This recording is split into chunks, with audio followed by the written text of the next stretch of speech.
So we do that.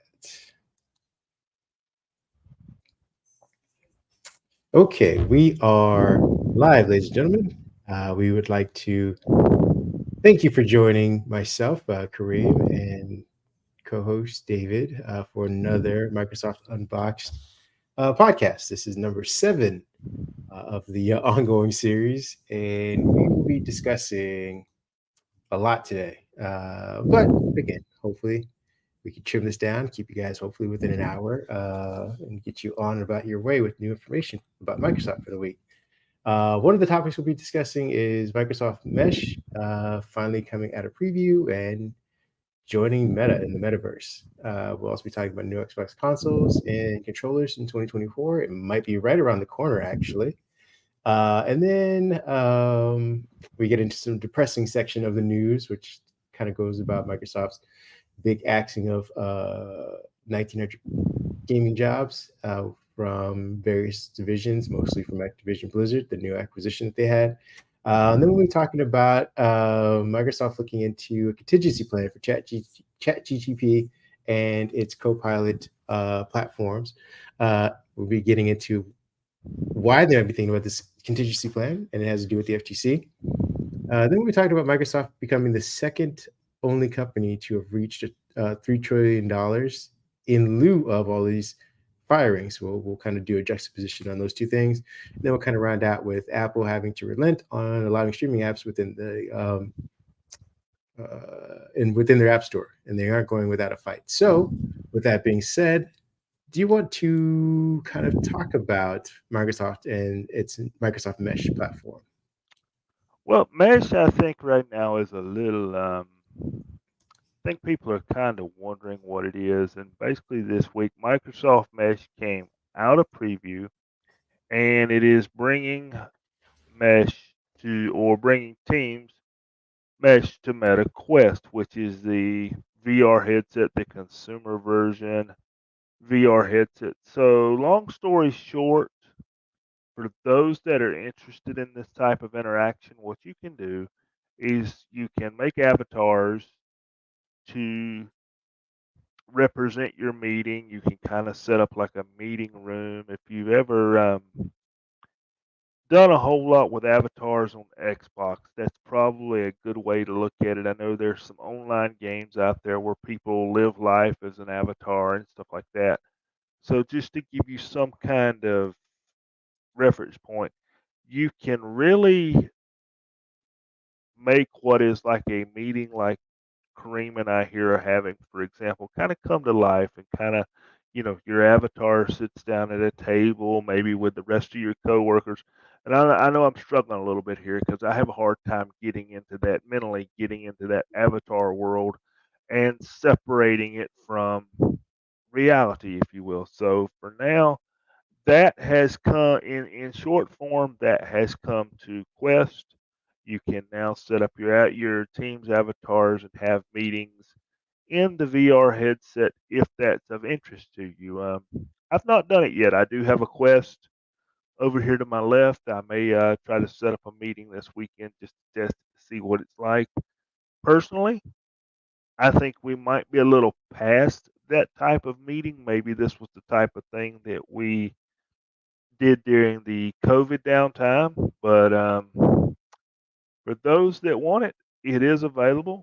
I have seen where some say it's pretty cool, but I've not seen it been widespread adopted yet. So I don't know how far this is going to go.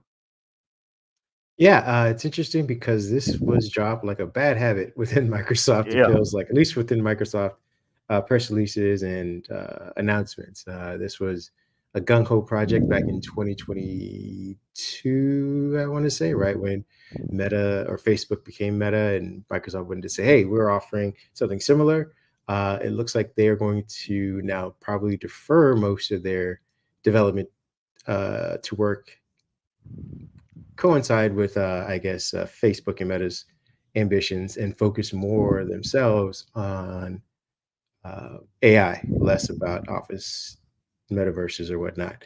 For those of you listening, what you can't see on our screen right now are waist high versions of avatars for people. They are suffering the same fate as Meta, where they have no legs. So if you're into weird hack jobs of virtual or digitized versions of yourself, I'm sure you guys can go try it out. The other issue I think a lot of people are having is that they don't necessarily see VR as a productivity tool. Yep, It's and that's for kind of better or where I for was worse. going with it. It's been used for gaming, and unless it's hyper uh, optimized for specific, single use case, like people who are working on jet engines or who are working in warehouses that have to kind of virtually search for things on a much larger scale. Things like those professions can get great use out of it. I think the general, like, I'm going to hold a meeting. I mean, let's be honest, most of us don't want to be in meetings to begin with. And to set up an avatar, unless you're going to be seeing this avatar constantly, just seems like a lot of work for a lot of people. Um, I don't, and again, I don't know if you're ever going to even see your own avatar. So you're going to invest all the time to create something that looks like you, to not see it, just to have other people see it. You're going to be like more likely to say, hey, you know what? Just put up a placeholder. Let's get through this meeting because I got actual work to do. So we'll see where this ends up, but we can move on to our next topic, which is gaming, which is something people do want to do. Yes. It seems like for all of time. So let's get into uh, what you think could be happening in gaming. Well, I think gaming is going to get pretty busy here in the next little while. Microsoft has kind of teased and maybe possibly leaked the fact that we could be getting we'll call it a mid-generation Xbox Series X that could arrive sometime in 2024. Now, this would not be something that is unusual for Microsoft necessarily. We have gotten every year that there's been an Xbox, I believe we've got, or every generation of Xbox, I should say, I believe we have got some sort of refresh. The last time around, it was the Xbox One, and then I've got one behind me. We had the Xbox One Series S, which was the one that was white in color, a little bit thinner. You could do 4K streaming and some upscaling to better gaming before 4K gaming really become a thing. Now, according to some of these leaked FCC documents, that's where it first came out was during the Activision Blizard when they were going back and forth, and the FTC was saying, "Hey, you don't need to do that." Well, the FTC kind of spilled the beans and said, "Hey, we've got these documents here about the possibility of a new Xbox coming mid 2024. Rumor is that it could be a new form factor. It could be like a canister style form factor. We've even heard reports that the controllers could automatically connect to like the cloud gaming service, the X Cloud, where you could play directly. That would be cool. That would be somewhat like what Stadia tried to do. They tried hard. They meant well. Um, There Wi-Fi. you go again. Every episode, huh? Stadia Jeff. It's gonna be a Wi- running theme. It's yeah. Let's see. We got Wi-Fi 6E, and for those that are interested, Bluetooth 5.2 is said to be a part of it, and supposedly the new version could start somewhere around 299. Now, let me be real clear about something here. We don't have a release date. We don't know that any of these specs are set in stone. We really don't even know if this is going to happen. If we're being honest, we've heard nothing from Microsoft to say, "Hey, we're getting a mid-gen refresh," but it's normal for this to happen. PlayStation does it. I think PlayStation did come out with a new refresh console recently. Somebody can drop it in the comments. I'm not a huge PlayStation follower, but I think they did come out with a refresh, did they not? They did, and I think it had something to do with storage. It was a little bit smaller, not by much. Um, just to give a little context for this too, the 299 that you're speaking of is for there's going to be two updates. Right. There is the Xbox Series X, which will go from a shoebox design to that canister slash Mac, whatever that was, 2013 The Mac version, Pro.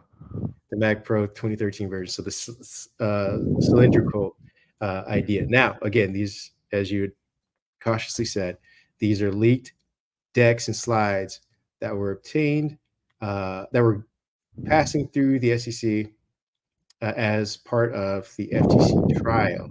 It was a dump full of docs that were going to go and be used during that acquisition issue that or acquisition attempt that they were trying to get past the FTC. So Microsoft hasn't officially said anything about this, but they were gearing up investors and probably hardware partners and production manufacturers to have this. I mean, they had prices, they have code names. I think the code name for the controller, which is I don't think we even described it, but it's a two-tone panda-looking controller. It has black um, what do they call it? The bumpers and a black solid bottom where the handles are at, and a white body with black buttons and a black joystick. That was called Sybil, Sebile. Elwood, which is the one that's for $299. That's the Series S.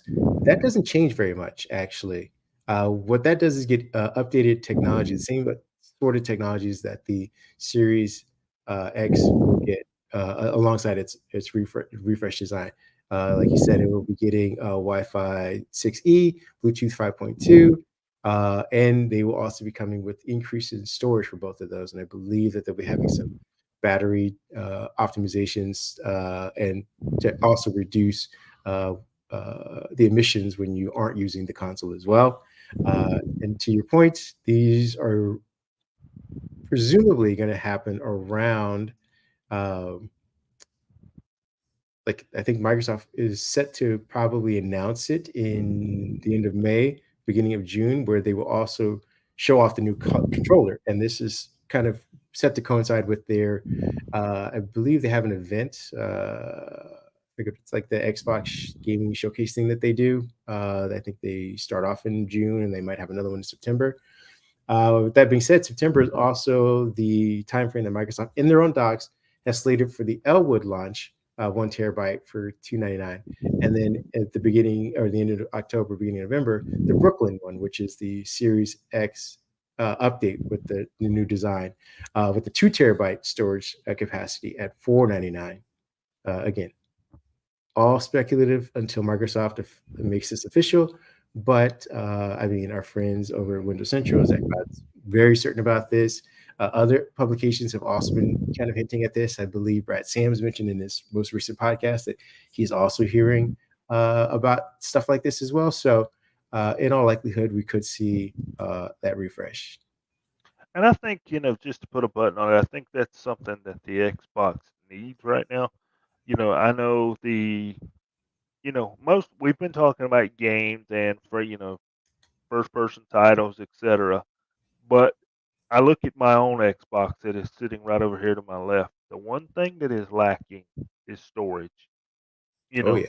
These games are bigger and bigger, and if you've got an Xbox Series S, which is the white one like I have, you get two games on that thing out of the box, assuming you bought the initial, 512 Hmm. gig version, because you get roughly 380 or 390 once it's formatted to put your titles on.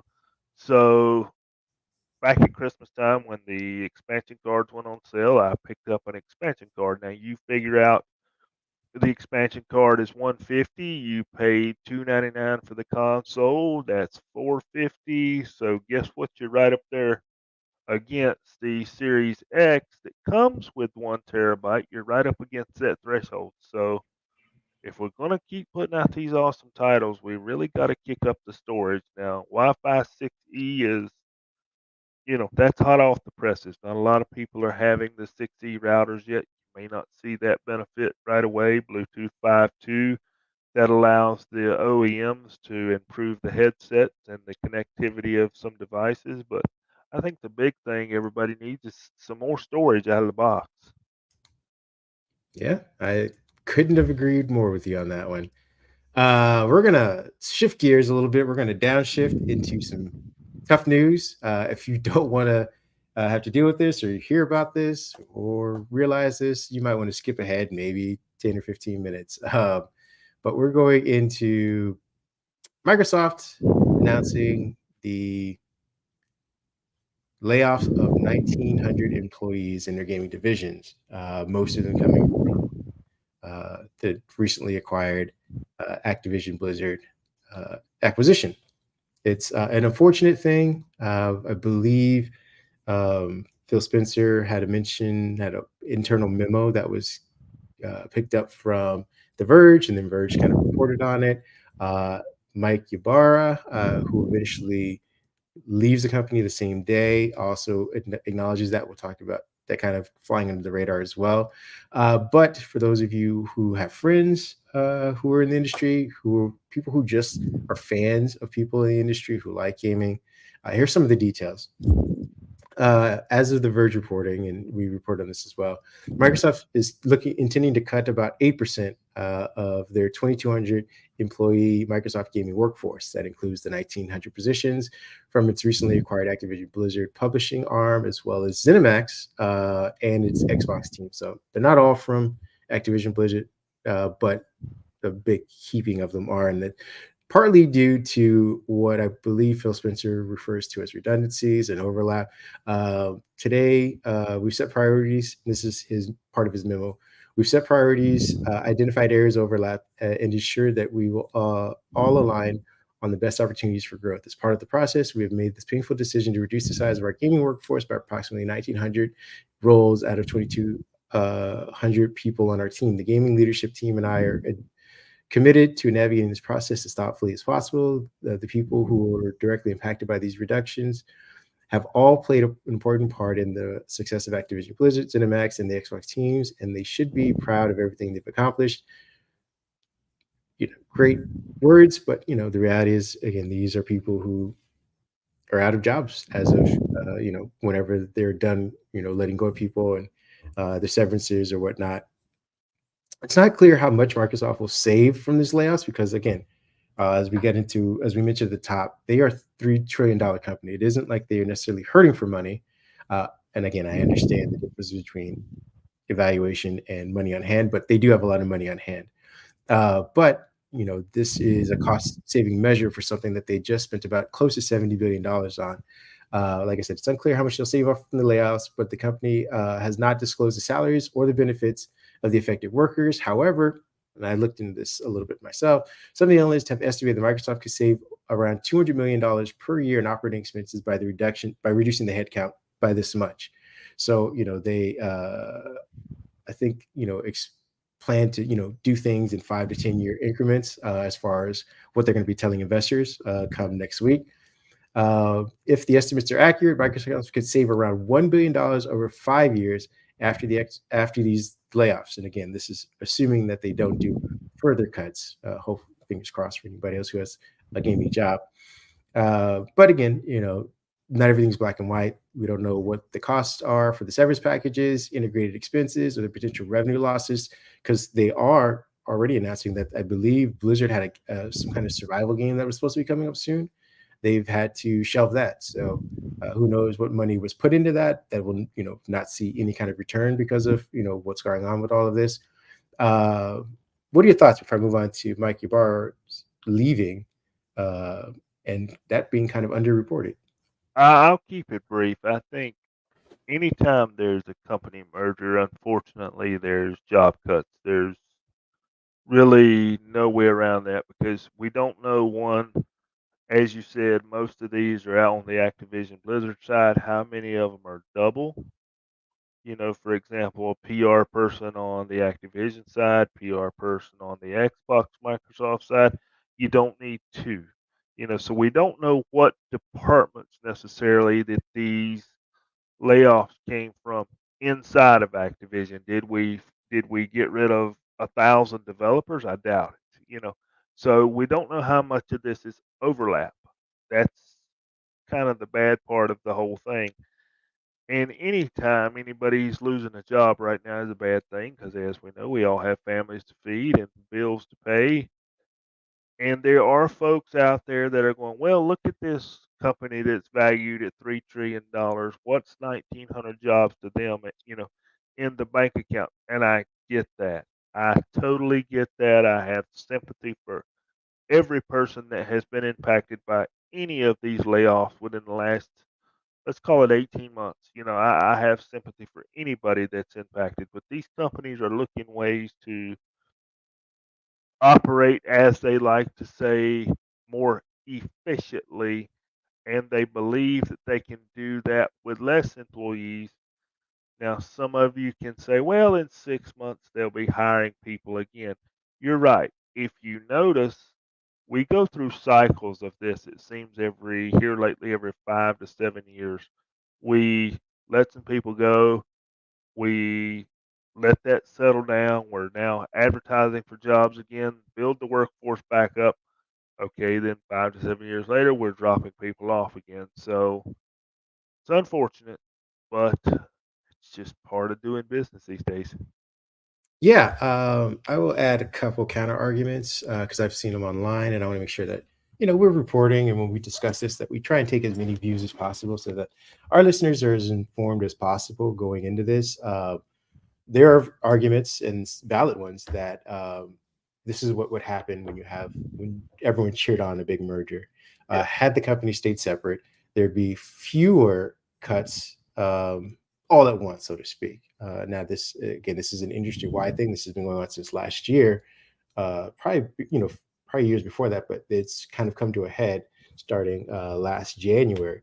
But if we were to take that position and say, hey, if Activision stayed separate and Microsoft stayed separate, there'd be fewer overlaps, and so fewer jobs would be cut as a result, and that is very valid. But we have to keep in mind that Activision was looking to be bought. They were in a bit of turmoil, that's where I was going and with it. they were looking kind of for a parachute. So if it wasn't Microsoft, it would have been somebody else. And again, that overlap discussion that you were just having is very true no matter what. The other thing that we need to know is, like I said, there were around, and these are estimates, 9,000 to 10,000 gaming industry jobs cut last year, of which I believe Microsoft was about 1 or 2%. They are obviously contributing more this year, but last year they didn't have as many. And it looks like there's going to be a bigger, push for, unfortunately, more jobs being cut. And I don't know if this is a result of the pre-COVID hiring, because I don't know if there was a mass hiring to begin with, or if this is just kind of what's happening with journalism, where they people think that they can use AI to supplement writers and coders for certain things, for elements that need to be uh, done over and over again. When they used to have employees do it, they're now replacing potential systems with those, with artists as well for certain parts of art. They're using AI for that kind of stuff. I don't know what all the factors are. I would, if you're in the gaming industry, please feel free to reach out to me and inform me. But it does seem like this is a trend, and Microsoft is adding to it. Again, I'm not here to cheerlead for them or excuse them of what they're doing. I would love to see everyone keep their job. I would love to see more games come out. I'd love to see more diversity in these games. Uh, so, to your point, I'm hoping that we hire these people back quickly. I also feel like this is a bit of recession reduction on a myth. Everyone kept saying last year, recession, recession, recession. And so every tech company was like, oh, we got to prepare for this. And it's may become self-fulfilling prophecy if they keep doing this. If it's, keep getting rid of jobs because we're afraid that, we need to run leaner, slimmer because of recession. When you let go of people and they don't have money to go buy stuff, guess what's going to happen? Well, I feel like not to go too far into left field. I saw a news headline this morning from one of the major news organizations that said, inflation was down last month, supposedly. I don't want to get into that argument with anybody. And I'm just, was reading the headline, and that the economy is looking at what they quoted to be a soft landing, that they did not want to use the term recession. And when I have been thinking about these job cuts and reading about them, I feel like in some ways we're going through parts of the recession process without necessarily using the word recession because, we talked for the last 3 episodes, we've talked about layoffs. Last week was Google. The week before that was Twitch, Amazon, Discord, and, you know, there's plenty of non-tech companies laying people off. The headlines here Yeah. in our local news today was, one right after the other, "Hey, this company's cutting 200 people. This company's cutting 200 people."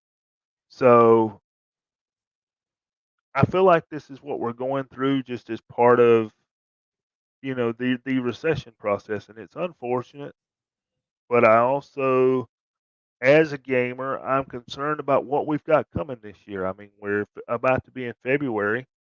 That's still early, definitely early in the year, but I haven't heard of any big gaming title that's in development for release later this year. We've always got something to look forward to, that's maybe coming in the summer season. Then we get it again, maybe something coming around the October, November timeframe. I haven't really heard of anybody working on any blockbuster titles except the new GTA, of course, that we, Yeah. covered And the end that's of next last year. year. Yeah, and that's not Uh, even coming this year. Yeah, we promised you about 10 or 15 minutes of this, so we're going to quickly move on. I just wanted to point out that, again, it was underreported that Mike Ybarra, who used to work at Microsoft, left Microsoft to go work at Activision, is now leaving Microsoft once again after leaving Activision after it was acquired. He left, or at least had a note saying that he was leaving yesterday, same time the news kind of broke about this job departure. He just said he wanted to thank everyone who was impacted for the meaningful contributions to the team, to Blizzard, and to players' lives. It's incredible. It's an incredibly hard day, and my energy and support will be focused on all those amazing individuals impacted. This is in no way a reflection on your amazing work. If there's anything I can help you with, connections, recommendations, etc., DM me. Like I said, he used to work at Microsoft, left Microsoft, went to Activision Blizzard, became the CEO, I believe, or not CEO, the what was he over there, president or something like that. Yeah, I And believe it was now, president. yeah, and now Microsoft acquires him, and he's leaving Microsoft once again. I don't think it's anything personal. He did say that prior to this note that he had, that he wanted to stay at Activision for a long time. I think what ended up happening was this reorg, which would have either made his role sort of redundant or reduced the capacity to which he could, actively work in whatever capacity he wanted to. So he's gone. We'll see if he goes to another company and then Microsoft gobbles that company up just to fire him a third time. But we're going to move on. We're going to try and cheer everyone up with our next topic, shall we? And that is Microsoft looking to replace ChatGPT already with a new project called Phi, and that is small language models. And we reported on this also this week. And basically, what's happening is, let me get into that one. Uh, According to reports, Microsoft's been experimenting with small language models for quite some time, but looks like they're kind of going, even further on it, full steam. They got a whole team built on it. They pulled some Microsoft researchers from other projects to kind of come in and work on this. Uh, because they want to create chat bots or AI or pre-generative AI that costs less and requires fewer resources than the large language models. I think what we all kind of let go under the auspice of new technology is that these LLMs are very expensive to operate and require tons of resources. This is kind of why we've been asking the question for the past year: how do you monetize them? Uh, we don't know how much Microsoft has lost down to the cents. I'm sure they will have to disclose some of this to their investors next week. But by all accounts, they are losing money for, I believe, OpenAI's ChatGPT, which is the underlying platform for Copilot. Uh, I think they're saying they're losing an average, and this is from the Motley Fool, about $20 per user at least within the first few months of 2023. I think that's actually ballooned since then. There are other publications, such as the Interesting Engineering, which estimates that ChatGPT, which was costing OpenAI something around $700,000 per day computing costs alone, is offloading some of that cost to Microsoft. Gizmodo reports that again, OpenAI's losses have reached about 540 million, and that Microsoft, in using it for their what is it, GitHub Copilot program, could be losing. They could have lost already up to about 80 million for the year.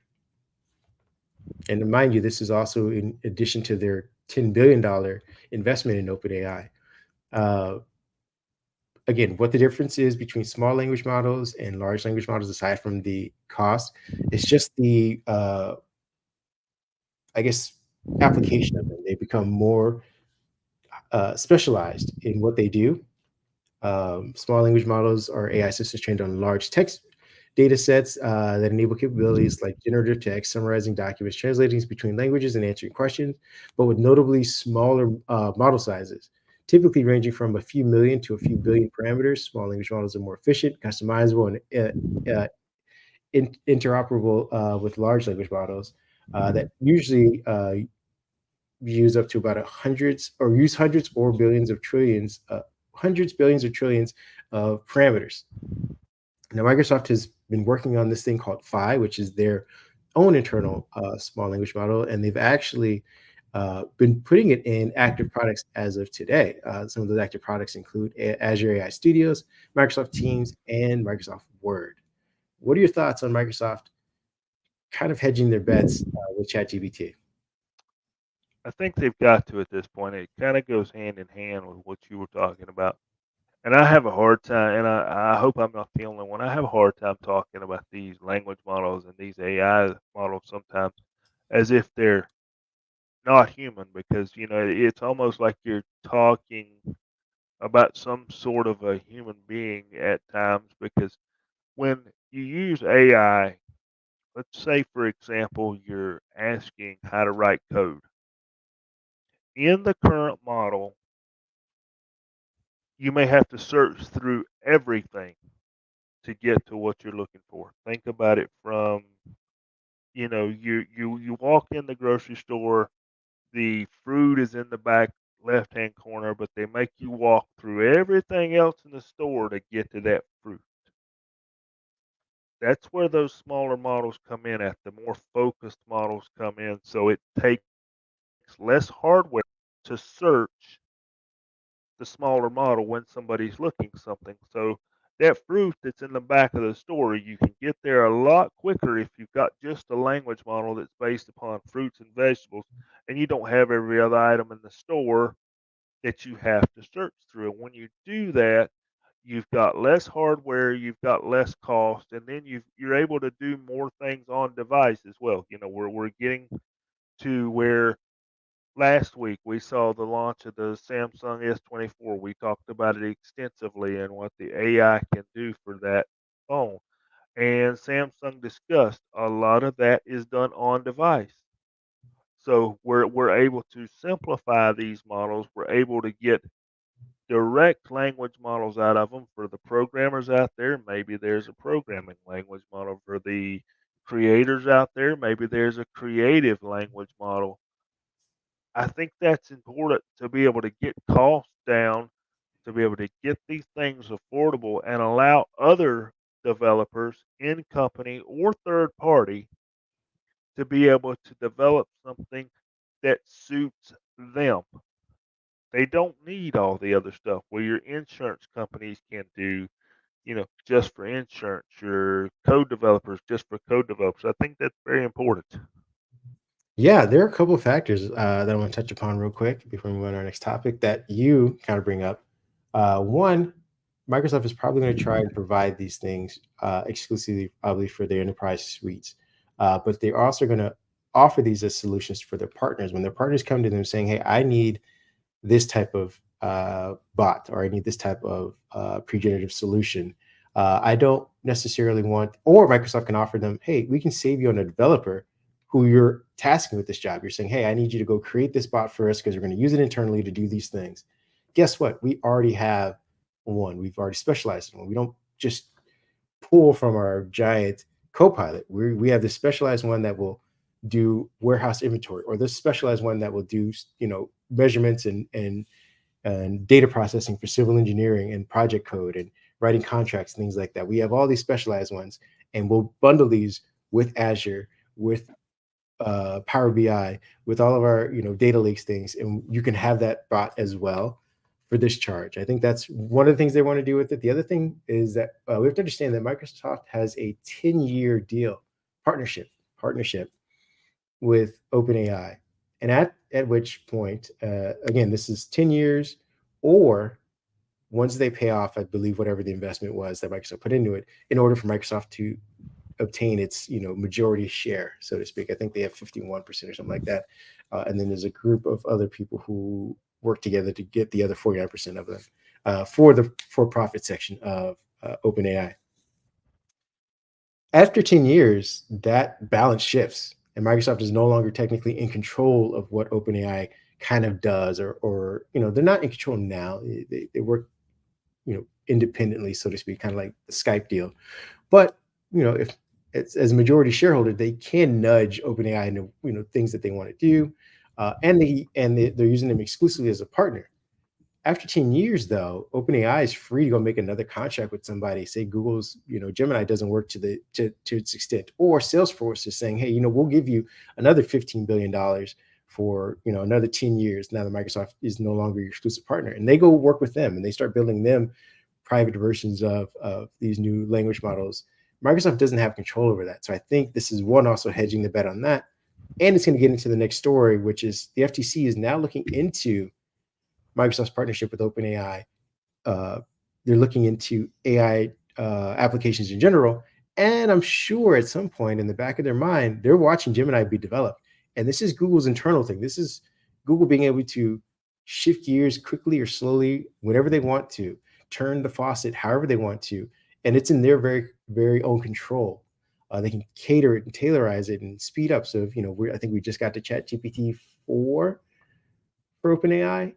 If Microsoft was to move faster than that, or if they want to develop other things outside of that, they're kind of waiting on OpenAI to do these things when they can, use Phi or whatever. Phi, I think they're version 2 now. They can move on to version 3, version 3.5, whatever they want to. They can start testing 4 or whatever much quicker, and they're sort of in control of those kind of things. So I think it's a kind of multi-layered vision for them as far as kind of doing these small language models. I think that's where we're going to say, because something you briefly touched on there, that I keep reading more and more stories every week about it, but I've not seen the big bust out story yet. AI still has a lot of legal issues to face. You know, the legal teams and courts and judges and all that good stuff that you just briefly touched on there, they've not slammed down on AI yet and said, okay, let's regulate this, let's check this out, let's, get these provisions in order. And I think Microsoft may be knowing that some of this stuff is coming. And if you've got smaller language models there, maybe some of those provisions, the impact will be less, because it might affect this language model over here, but you've still got these over here. Whereas if you've got one big language model and, say there's some legal issue that cracks down, and oh man, our entire language model, we've got to redo, so much, we're in trouble. Well, if you've got it broken off into smaller models, maybe you can adapt those models to meet whatever regulations that are coming. Like I said, that they've not been announced, but they're coming. I think, like you said, right now, the FTC and our government bodies and regulatory bodies across the world, they're watching what AI is. What are we doing with it? How's it being built? They're getting their hands around what's going on, just like the rest of us are. And once they get their hands around it, the law book and the ink pens are going to come open, and there's going to be some writing, going to be some paperwork to do, and going to have to talk about it a little bit. Speaking of which, the FTC wants AI answers is our next headline.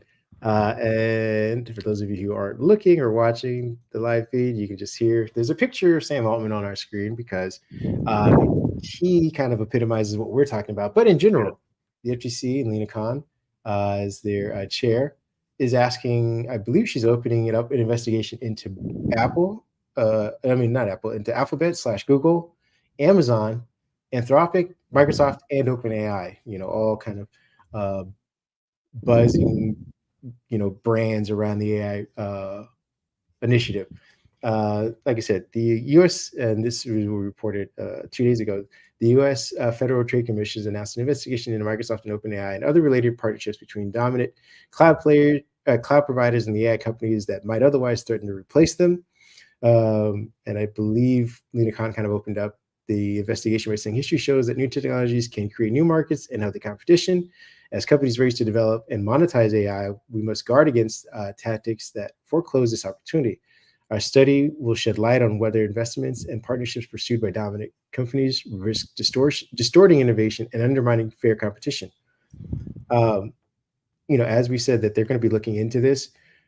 Uh, Microsoft didn't acquire OpenAI. They were very careful to say that they are partnering with and they have a majority stake in their for-profit business, but they are not an owner, or they are not acquiring them. So I don't understand. I don't know what the scope of this investigation will be, but the companies, now that they're being investigated or looked into, have about 45 days to reply to this investigation, kind of showing like, hey, these are the things we're doing. This is what we're planning on doing.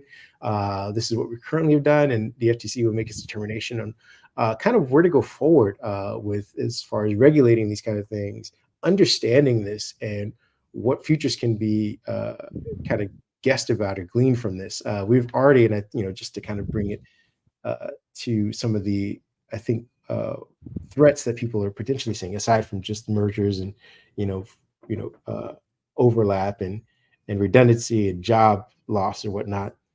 Some of the dangers are we're already experiencing. I believe there was some robocalls that went out in New Hampshire during the primaries, whatnot, saying they were voiced as Joe Biden, which wasn't him, but he was telling voters not to go out and vote that day and save their votes for a later time.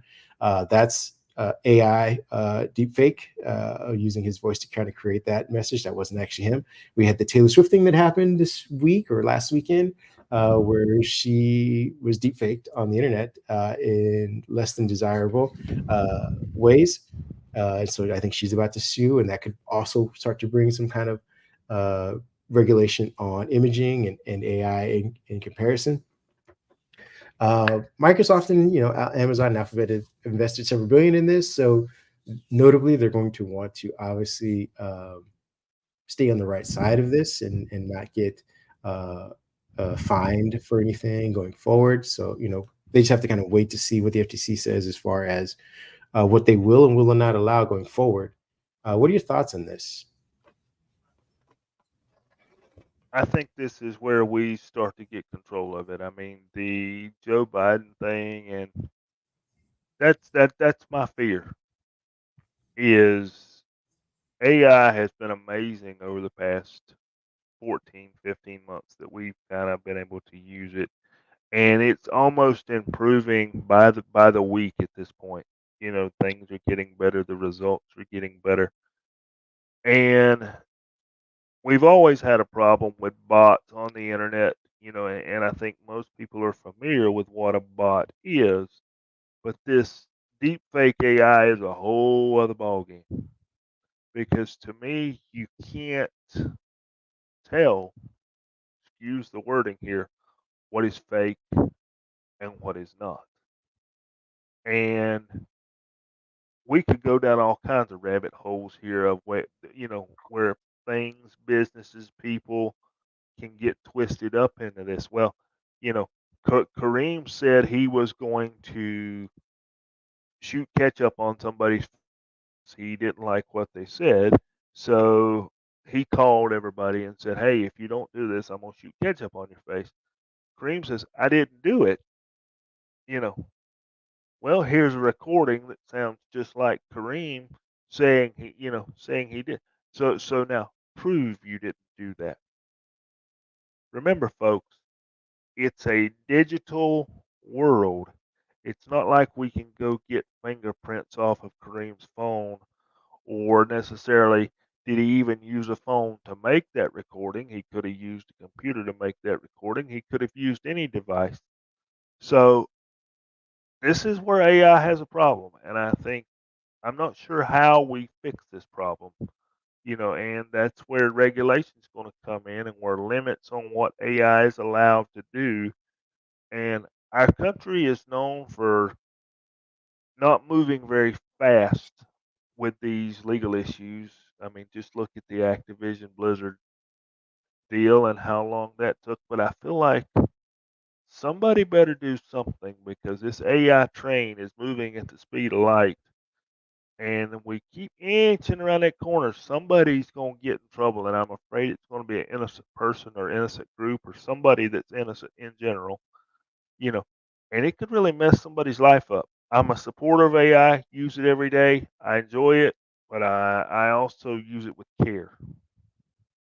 Yeah, to your point, there are going to be people who won't use it with care, especially in this upcoming political cycle. So, for those of you who feel like you might be vulnerable, just attempt to do your best due diligence as far as uh, confirming any and everything you see. Back it up with a couple extra sources. That's all. A Yep. quick additional Google search, as hey, is Cream out here throwing ketchup around? If there's more than three sources saying he is, perhaps he might be throwing ketchup around. If you can't find anything else, maybe it was a deep fake. This kind of situation. We're going to be working as a community, I assume. Maybe folks on Reddit can. Maybe this is where Reddit will shine, where people can be like, no, these are threads. This is not real, and that'll start showing up in the search results. Alongside, is this deep fake real, or is this person doing this? And communities can say, no, it's not. Maybe we'll start to harness the positives of the internet once again to help each other out. Common sense goes a long way, and I'll leave it there. Bingo. With that being said, we're going to move on to our next one, which is, and we're not going to spend too much time here because this doesn't really affect anybody.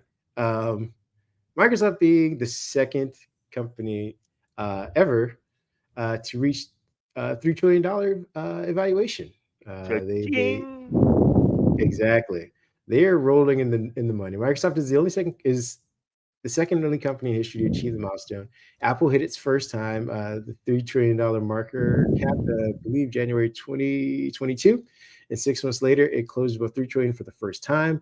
Microsoft's market cap is, I think, just hit that sadly on the day of yesterday, on the day of news about letting go of those people, the 1900 we mentioned earlier, and that's because investors only see numbers and dollar signs. They don't see human loss or tragedy beyond those numbers, unfortunately. So when they saw that they could potentially save about $1 billion over, I think, the first 5 years, that's another $1 billion off of that $70 billion price tag that they sat on themselves. So they're seeing, hopefully, what they're thinking is an immediate return on this, plus whatever gains they make off of this, and whatever else other ways Microsoft can monetize this deal. They're trying to see, can we get that debt down as quickly as possible, and that's why they're moving the market cap up to what it is. Obviously, market cap is the most common way to measure the financial worth of a company. It isn't the money on hand.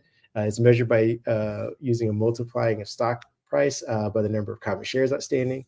Again, this isn't a good way to understand money on hand and debt balance sheets for the company, but it does show that this is positive growth. This is something Microsoft has never done. It hovered around I think a $30 stock price during the Ballmer years. Now, mind you, they divested a little bit, but for whatever reason, during that 2000-ish period, people weren't super happy or ecstatic with Microsoft's portfolio, even though I was as a consumer.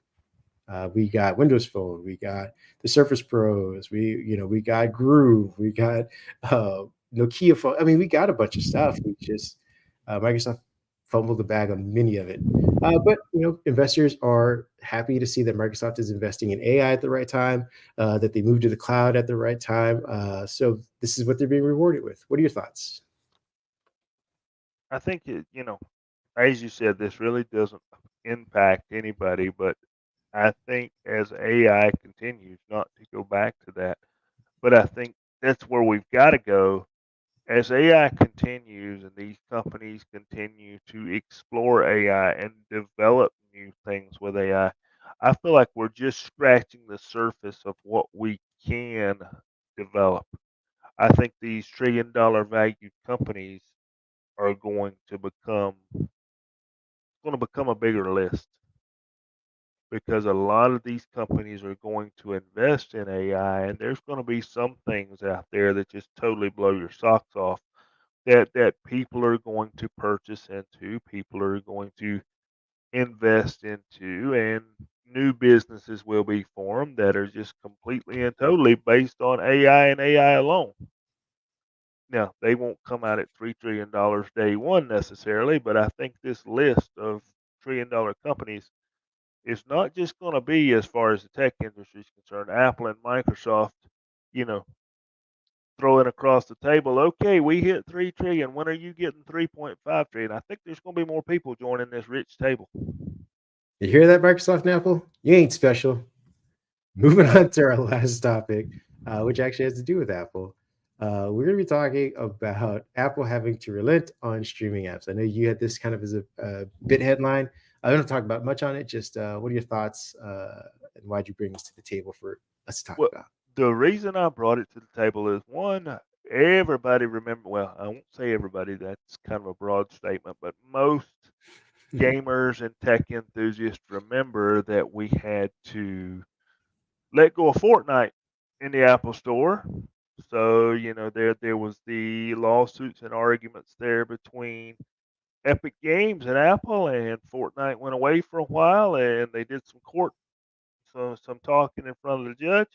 Well, now Apple has decided that streaming apps, xCloud being one of them, are now allowed in the Apple App Store. So you're going to start seeing more game streaming apps. I'm going to take one more shot. There's one you won't see, whose name is Stadia. They won't see that one in there. Um, but Ouch! you The will Stadia start. bully. Yep. You might see, GeForce Now, for example, should be in there. And the other reason I brought this up is Apple is going to start allowing side loading of content. So that is how Fortnite plans to come back, because supposedly there's going to be an Epic Games store. Now, we have talked about that other game store coming many times over the last year. So, is the Xbox store next? Because whether you love Apple or whether you hate them, I don't have the numbers in front of me, but the amount of money that app store churns is just insane. We have to be realistic with the fact that that's where most people are, is the Apple App Store. So, is now the time for Microsoft to say, okay, Epic's doing it, Fortnite is back. Let's get that Xbox store out there. Let's get it on those Apple devices and achieve Phil Spencer's dream. He's always said since day one, play anywhere. Now, I mentioned that Apple is not going to do this without a fight, and Right, they've right. built into I believe some of this allowances, a bit of a tax the developers are going to have to pay. And the real caveat comes when an app is popular enough. I think the specifics are that any app that sees more than 1 million installs per year must pay Apple a 50-cent fee, about 54 cents for every new installation over that first 1 million. That fee is charged once per year for every user each year. So 54 cents for every user once a year. So if you Ooh, have, yeah, exactly. Crucially, app updates counts as installations too. So you're going to see this pace of app updates slow down because that basically resets everything. And Apple says, all right, if you updated it, we're going to start it over from there. So if you started halfway throughout the year, you could be paying twice this amount. Now, this is part of what happened with, I believe, Reddit, right? Reddit was like, we can't afford to do this. Uh, And since no major app goes more than a year without an update, that effectively means any sufficiently popular app is going to be indefinitely paying Apple 54 cents per user a year above that initial 1 million. It's not just apps either. Third-party app stores must also pay Apple that 54 cents per user per year, and they do not receive the 1 million install grace apps that 1 million install grace that apps do. So if these third-party app stores that we're so happy to get right now, Fortnite's like, hey, let's rush and do that. They will be paying Apple that 54 cents per user per year, and that's if they don't update it. They don't get to wait until they hit the 1 million marker. I mean, most of them will already have done that. But if Fortnite comes back and Epic comes back and they start their own, store or whatever, that they're initially going to start paying that tax right off the bat. Same thing for Xbox as well. It may be a tax worth paying, but because they won't be necessarily paying 30 cents on every purchase, maybe that balances out after a certain amount of time. But 54 cents per user, if you're big enough, can be a nice chunk of change, especially if you update your app 2 to 3 times a year. So we'll have to keep an eye on this and see what everyone thinks about this. But I mean, on one hand, Apple giveth. On the other hand, they taketh a lot away. You know what that tells me we're going to see? And, this is just two big things that come to mind. We're going to see a cost increase on apps that are already paid apps, I'm sure. We're going to see less free apps because they've got to pay for those installs. And I think for those apps that are free, I think we're going to see more ads in those apps to pay for those installs. Yeah, I mean, we're an ad society. It is what it is. You can fight it all you want. We've been saying it for almost 10 years now. If I could do without ads, I would. But none of us have actually done without ads. So hopefully the ads are just more targeted, I suppose. The best we could hope for. It, With that being said, we want to thank you guys for joining us for another pod. We'll try and get you, like I said, within the hour. If people want to talk to you, chit chat with you, where can people find you now? Well, folks, if you've been following the pod, and I hope you have, and I hope you've enjoyed it, you've heard me say that I have been needing to join Threads here with my lovely co-host Kareem.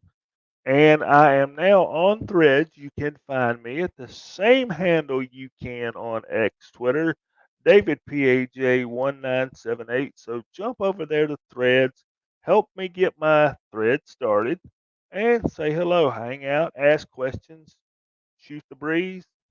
Come on over. Ha! And that was an example of a deep fake, ladies and gentlemen. He has not joined Threads. We have just fooled you. This is a fake version of David saying that he's. No, I'm just kidding. I'm kidding. He actually did it finally. We should Yep, all I give him did. a round of applause. You can find me at Mindhead1 on Twitter. You can find me at Kareem Anderson on Instagram or Threads. You can find the podcast on I believe, Instagram Live. We're on YouTube, Twitter as well, if you're still in all those places. We will be back next week with more information about Xbox and Microsoft and Windows and Copilot and AI and all the rest. Until then, enjoy your weekend, and we'll see you soon. See you guys soon. Have a good